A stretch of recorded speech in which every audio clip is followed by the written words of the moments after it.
Okay, we're back in the shop in the resin pouring area, and I've got all the pieces carved that you saw, the Steelers logo or the Steelers name, and the diamonds, and these are going to be, this is going to be the two silver rings.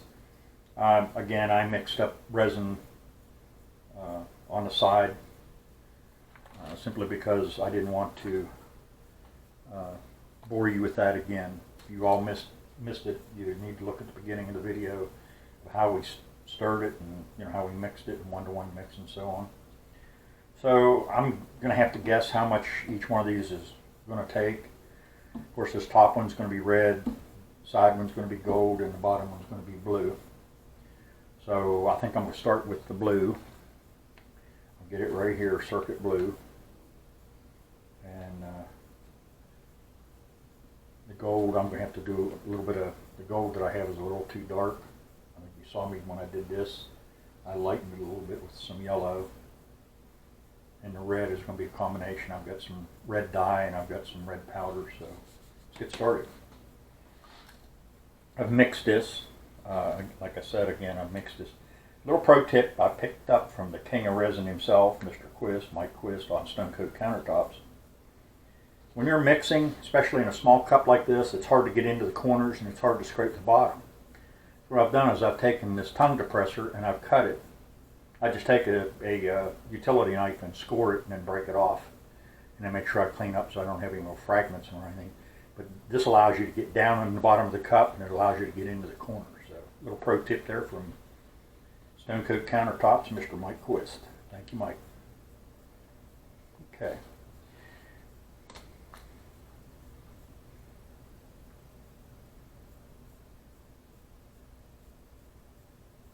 See how far that goes.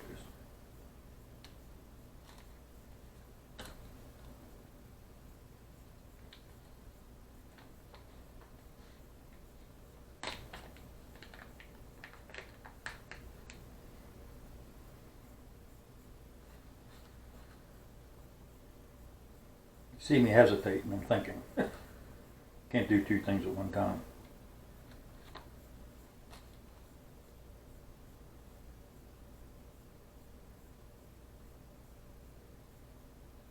Again, when you're putting this powder in here or anything during this process, stir and stir and stir again until you think you've stirred enough, and then stir some more. It is amazing what this stuff does.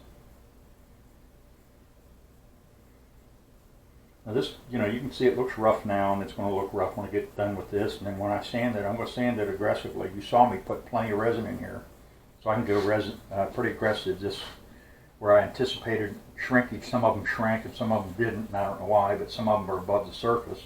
I'm sure I'm going to get that continued throughout. But you know what? I'll take that sander with some heavy sandpaper and I'll knock that off, and then I'll drop down to like a 150 or 220, just smooth it up a little bit. And you're going to think, oh, that piece is ruined. But then once you see me put the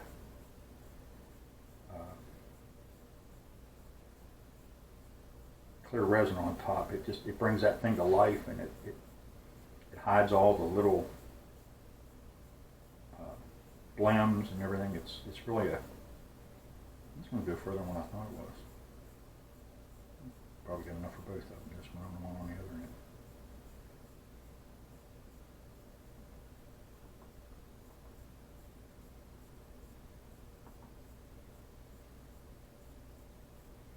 Yeah, it's funny, for those of you thinking, oh, I can't do that.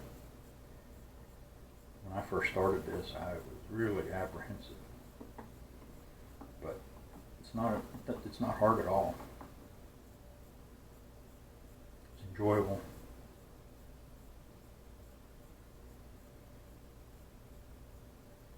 I don't want to get too much here where I get it up on the sides. I've got some messes to clean up here, I see that.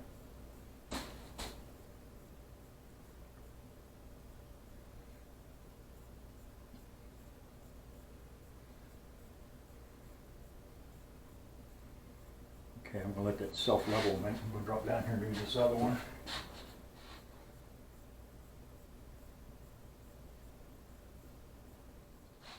Yellow dye in it. This is Alumilite. Great product. I use this in my pen making as well. If you remember, I didn't have a dipper for this, so what I'll do is just stick the popsicle stick in there, and that's probably going to be more than enough. Doesn't take very much of this stuff. It goes a long way.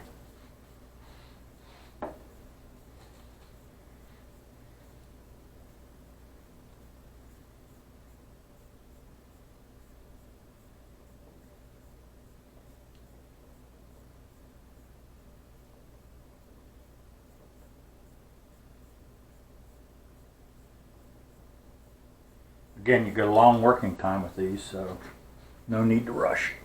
Do it and do it right. I have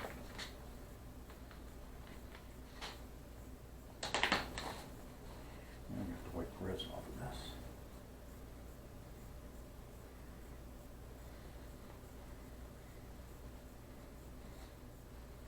A lot of you watch and might think I'm wasteful with paper towels or these sticks and so on, but I'll tell you, like I said before, you know, use they don't cost all that much, and I would rather discard something. You think about it, you're going to discard a popsicle stick simply because I don't want any little floaters to come up to the surface. There could be, you know, you all probably saw when I was machining, I get all these little plastic chips, and trust me, they can ruin your day. There I go with another paper towel. I'll get this blue off here, get some on the surface. I didn't see that a minute ago.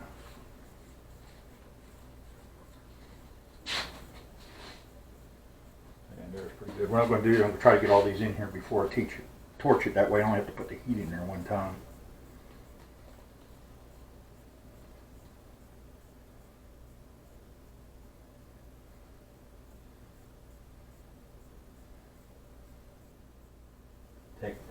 I took some wax paper, put it down, and I put a coat of, I'll put these back here in case I need them.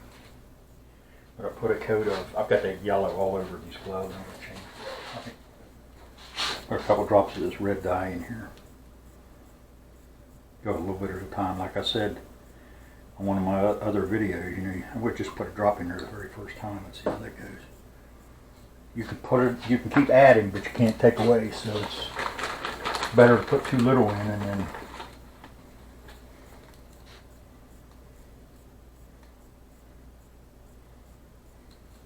I read that one little bit, that one little drop did. Does not take much. If I put 2 in there, I believe it would have been too much, so we're good to go there. You have to clean these bottles up. I got dye all over them. I get in the shop and I'm making pens and I get in a hurry. When I work out there, the resin I use out there isn't so forgiving. I've got 11 minutes. That's the pour, and if I'm adding any material in there, I gotta get in a pressure pot on top of that, so it doesn't give me much time. Okay, now I need a little bit of powder.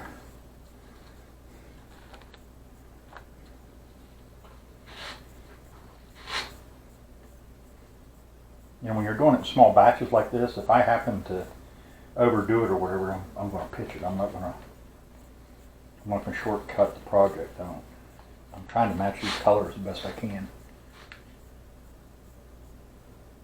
Let's see what that does.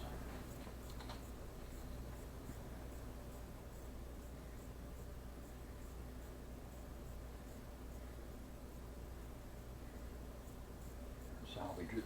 I hate to throw this away.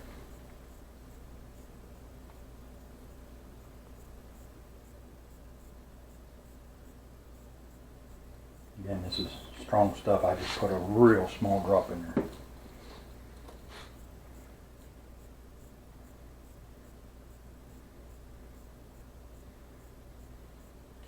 Getting there. That helped it.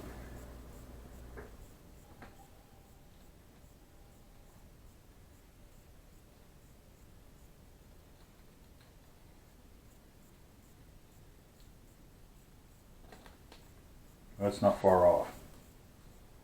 Putting one drop in there, drop of white, and look what it did. I'm going to try and just put another little dab of it in there. I want this to be as close to pot to the real deal. Now I want to give a word of caution. This is a gift from my brother, so I'm not making any proceeds off of it whatsoever. I have, my wife and I do a lot of farm markets, and I have seen a lot of people use college and professional logos of all kinds. And, as a word of caution, that can get you in a lot of trouble.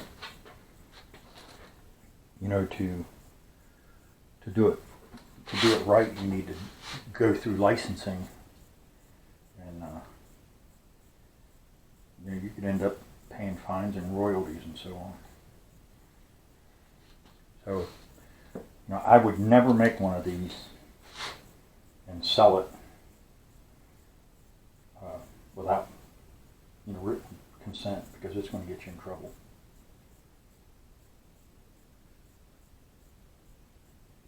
I do not like that red.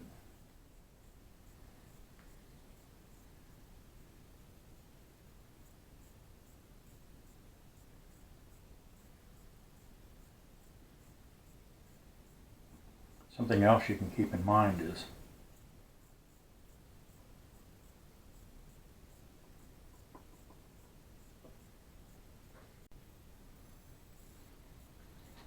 okay, I'm back. Got a little bit of resin left over here, and I've got enough to do this black lettering on there, so I'm going to go ahead and do that. I'm going to get smart this time and put so I don't waste too many popsicle sticks. I'm going to put the powder in first.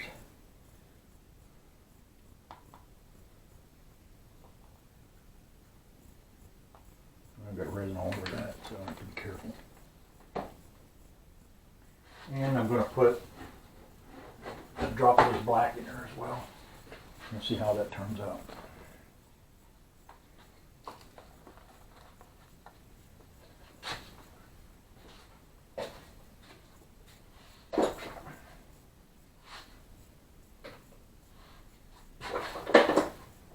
Because that is a very narrow opening on those, I'm going to use this bottle. I'm probably going to end up putting this in there and then standing it upside down so it'll settle.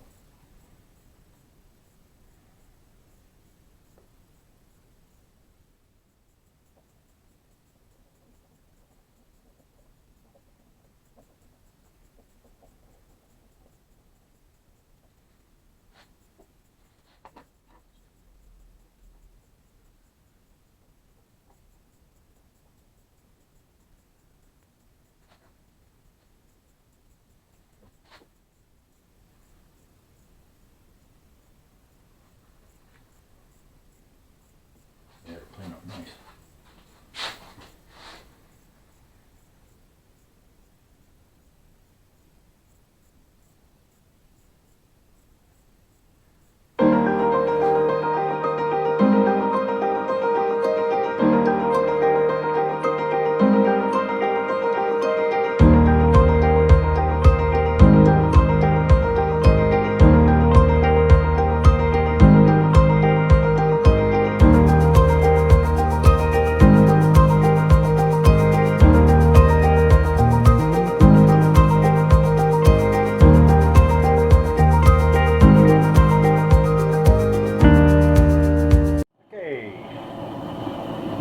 See me getting pretty aggressive with this.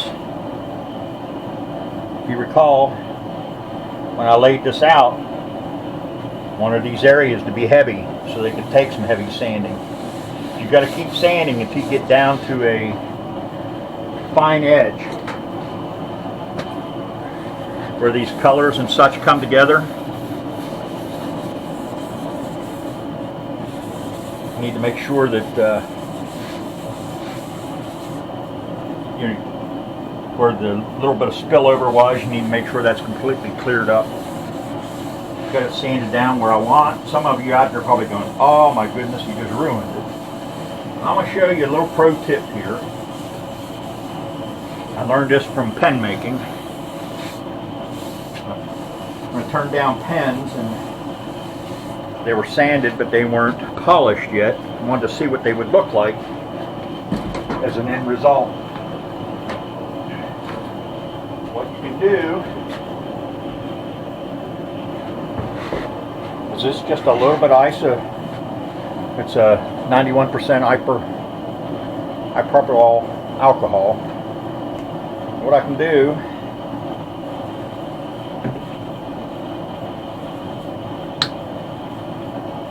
put a little bit of this on here, and when you wipe it,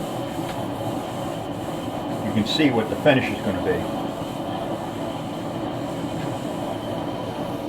And when I put that final coat of resin on this thing is really going to look sharp. Now I'm going to wipe this down with this alcohol, but then I'm going to give it plenty of time to dry. I'm going to dry rub it, try to get any residue that's on here. The reason I'm doing this right now is not only just to look at it, see what it's going to look like in the end. I want to make sure that I've got definition on these lines. There's no, I sand it down to where I need to be. I hope you understand what I was saying about why I sand this down so far. Why I built that up thick. You saw how aggressive I had to be to sand it. This is going to be gorgeous. Okay, so off camera, what I have done is I took the two cross pieces off and I put all the pocket screws in. You recall we took those out so that we wouldn't, when we were doing this machining on here, we wouldn't hit any screws. So I've sanded this, I've wiped it off, make sure it's completely clean. And I went ahead and mixed a batch of resin. So what we're going to do is we're going to spread this, and I don't really think this is going to be enough, but we'll soon see.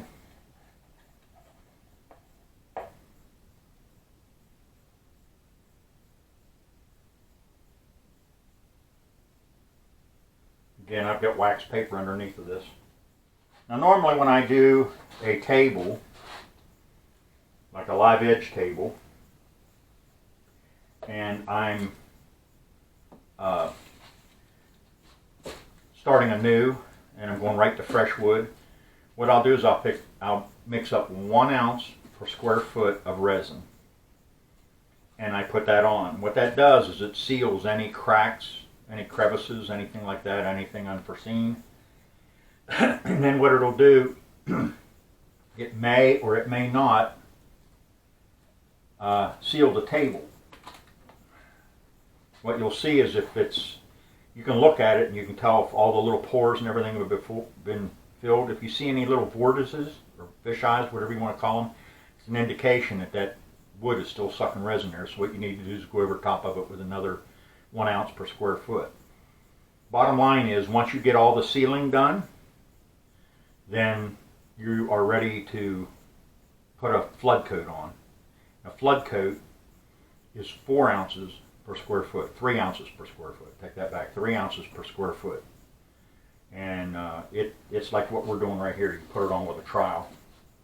I've got my Stone Coat countertop trowel right here. And it has 1/8 by 1/8 square notches. And what that's for is, if you see this angle on this, if you hold it to where it's flat on top, you've got this at the right angle, and it helps you apply the resin evenly. And all you want to do is slowly move this around. I'm staying away from the edge for now, but what I'm going to do is I'm going to move all this around until I get fairly even coat. And then I'm going to chop it with a brush to Take off any surface tension.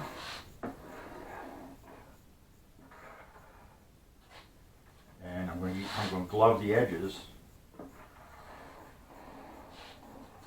so that I get the coating on the edge.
Okay, I'm going to go off camera here and grab a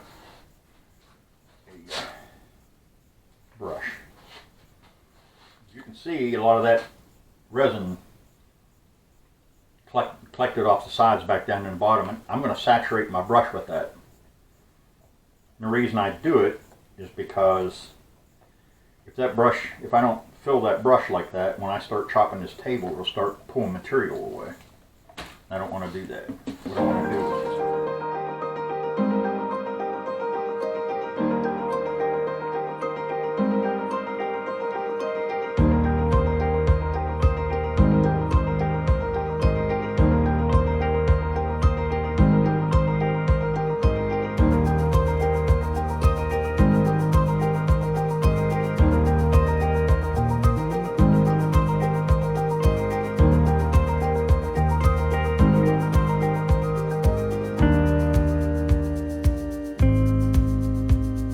how gorgeous is that?